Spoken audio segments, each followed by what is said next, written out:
we're all on a journey. Okay, I may just be wandering around. But even that's a journey. The question becomes, are you content to just wander around, or are you ready to choose the life that you want? It's 1985. I moved from New Jersey to Colorado Springs.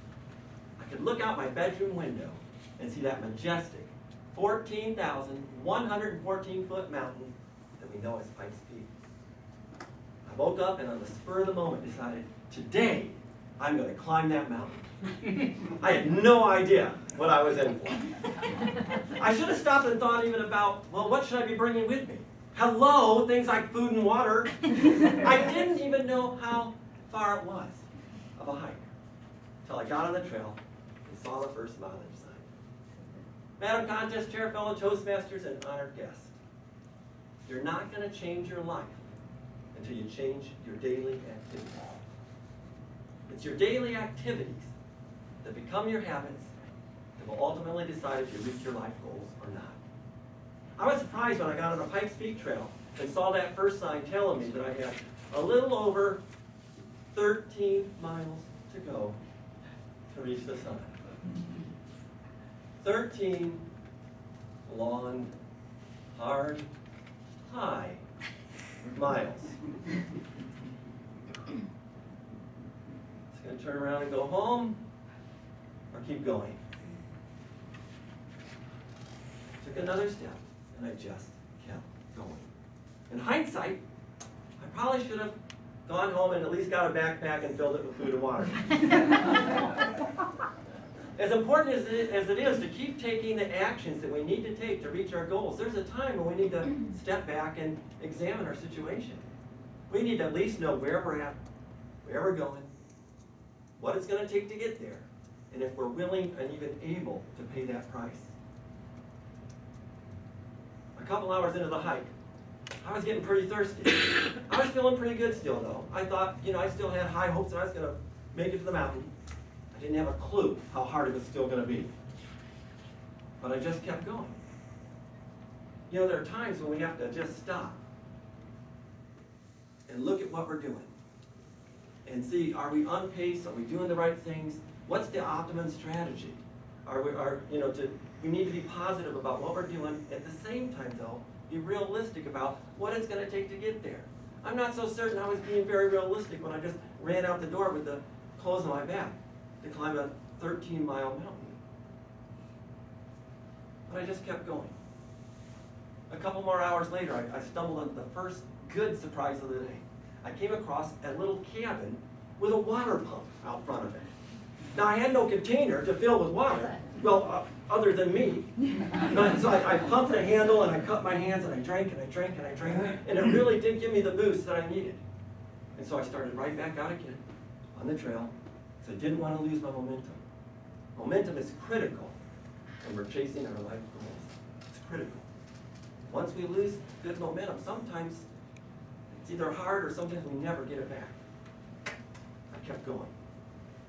I started right back up again. A couple more hours later, I got to what they call the tree line. There's trees and then there's no trees. Pretty much from this point on, it's just rocks, rocks, and more rocks. Did I just call you all a bunch of rocks? I was getting tired. I was thirsty again. I knew I was struggling. It's cold. Why didn't I bring a jacket? I knew it gets colder as you go higher. It was June, though. I didn't think I needed a jacket. I'm cold. I got to be thinking where I'm fearful now for my health and safety if I don't turn around. I'd gone 11 miles up the mountain. 11 hard miles. I was 2 miles from the top when I decided I need to turn around. So I turned around. I began going back down the mountain. About 100 yards later, I came across 2 real hikers. Hey, we saw you turn around. Why are you turning around when you're that close to the top? I'm exhausted. I'm tired. I'm cold. I didn't bring any food or water with me. And I'm afraid that if I don't turn around now, I'll never be able to make it all the way back down to my car again. Dude, there are cars up there. Someone will give you a ride down if you ask them. There are cars up there. There's a road to the top of that. I could have drove. Hey, it's 2 miles to the top. It's 11 miles to the bottom. We've got plenty of food and water for you. Come on with us. We'll make sure you make it. So I took another step. I'm going up the mountain again. And I got a resurgence. I started feeling like I can make it to the top. It lasted for about a mile. I began to really, really struggle. Now I'm ashamed to say this, but I drank all their water. I ate all their food. I'm cold, I'm struggling, I'm having a hard time even breathing. And that's when they told me this thing about elevation sickness. I'd never even heard of elevation sickness. I said, Don, we need to get you to the top so we can get you a ride back down to the bottom. We got to keep moving. Dave here is going to jog on up ahead. He's going to get more water, and he's going to come down and meet us with more water. But we got to keep you moving. Here, put your arm around my shoulder, and let's take another step. So we just kept walking. Every 20 steps, I had to stop and rest.